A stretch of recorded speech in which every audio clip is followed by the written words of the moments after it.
today doing the Dasha Chalana, the joint rotations that we do in Ayurveda practice. Joint rotations are wonderful at any time, but especially during the Vata time of year where we get a little dry and the joints might get a little cranky. If you've never done this before, they're very simple, but they're very effective. Some people like to work from the bottom up, which gives you a really nice way to begin the day and give yourself vibrance and energy moving upward. However, because it's Vata time of the year, I actually prefer to go from the top down for more groundedness. So I'm going to do this version for you.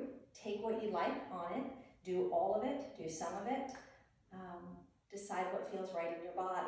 Just remember though, we're not doing muscle stretching. For example, if I'm stretching my neck, this is a muscle stretch. This is what we're not doing. We're doing this little joint rotation, so you start to feel that cervical spine just kind of spinning around a little bit.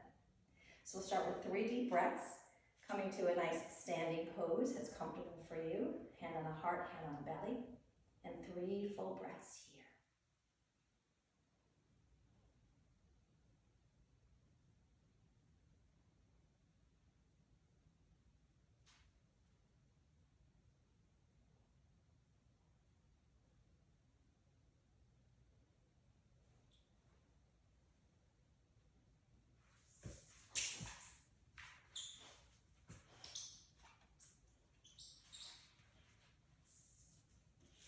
Then, Kugel's in the picture here. I'm going to just move something away from him.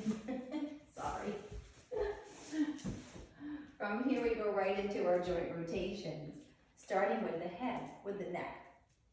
Imagine, if you could, that there's a clock in front of you and that your nose goes to 12 and then it moves around the numbers down to the 6 and around. Eyes can be open or closed. And I want you to hear the sounds in the neck.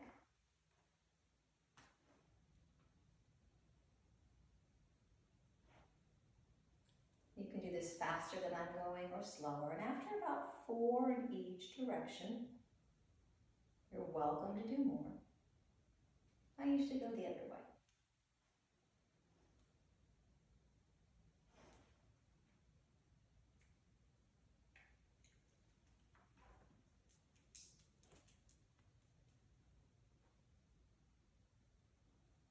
When that feels complete, take a moment. And we'll begin with the shoulders. So shoulders are just going up and around behind you. You can do them like this. Sometimes people like to put their hands on the shoulders and feel. Feel and hear. We're trying to get a little heat going in these joints. So you may have to do more than 4, 5, 8, 10, 12. To feel that heat building. Loosening up joints, getting synovial fluid to move if possible. And then reversing that when you feel complete. And again, just like I'm doing here, or if you prefer, hands can come up to the shoulders. Make sure you're breathing.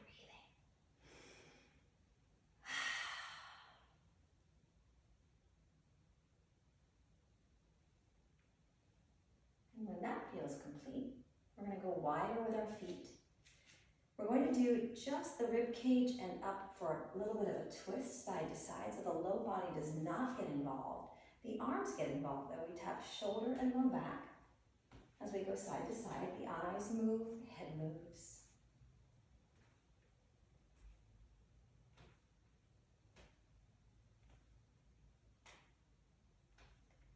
Tapping gives us some movement, some blood movement. Hopefully the lymph is moving as well.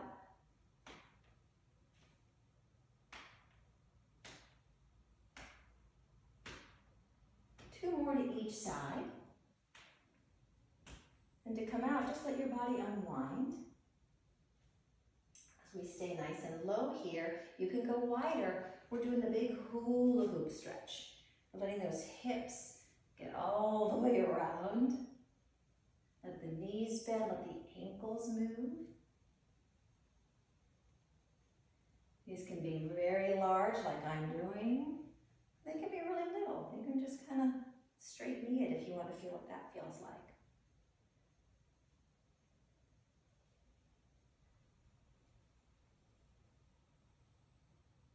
What are you hearing? Let's reverse that.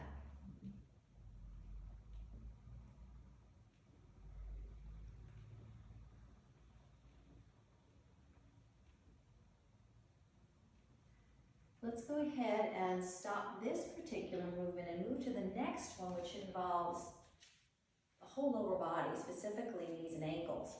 For this one, you want the inner thighs to touch and or the knees to touch. The arms are straight. We kind of brace ourselves above the knees. You can pull the belly in slightly if you want. And we churn here. You may feel a little off balance. It's okay. We churn. Feel the churning of the joints, ankles, even the toes might get involved. Sides of the feet, knees, and reverse this one.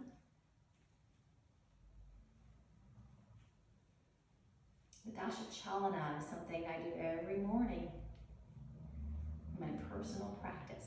Sometimes for a long time, sometimes for a very short time. We're going to do something where I'm going to turn to the side. We're going to work ankles and toes. This one can be a challenge. Hands on the waist.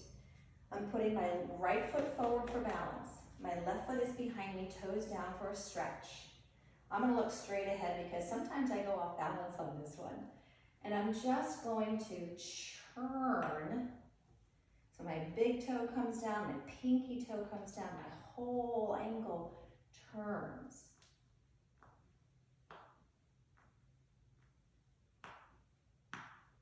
And then we're going to reverse that one. If you've never done this particular movement before, it's going to feel awkward. That's okay. And then we're going to stop that churning, and I'm going to face the other direction so that I can show you better. But if I didn't, I would look like this, right? But I'm going to turn so you can see it a little bit easier. Stretching down and then spinning. Big toe, pinky toe, whole foot. One side's always a little easier than the other. For me, it's easier to spin around on my right side with my left leg holding, and then reverse.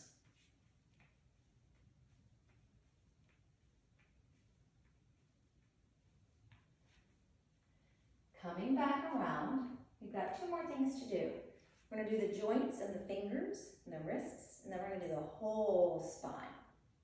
For this one, clasping fingers, elbows try their best to come together, and we pull them down. And then we just circle. And if you want more of a challenge in the brain, you change your circle to a figure 8. It's up to you. Either works. And then the other challenge is to go the other direction. Or just doing the rotation in the other direction. Trying to keep the elbows close together. They kind of go up and down a little, like a piston. Notice if the neck got real tight while you're doing this. And then release. Here we go for Sherpa. Sherpa's like a cat-cow. Turn to the side again. The inhale, we open, the knees are slightly bent. The exhale, we round. So inhale, exhale. So my Sherpas are kind of big. I'm going to show you a little Sherpa. You can just kind of do a round and an open. That might feel better for you, right?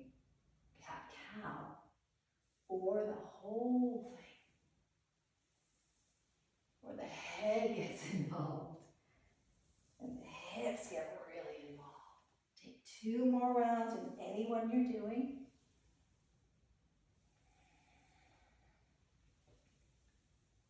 And finally, keep the knees a little bent. Bring the arms arms behind you like an airplane. Stretch the front of your chest. Open the heart. Take a deep breath here.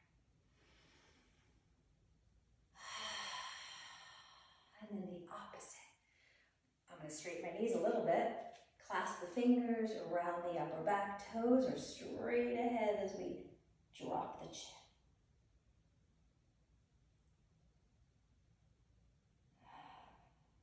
To end the practice, hand at the heart, hand at the belly, pausing.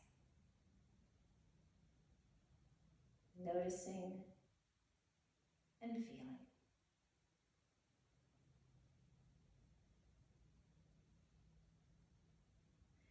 And I thank you so much for doing the Dasha Chalana with me. I hope you do this every day.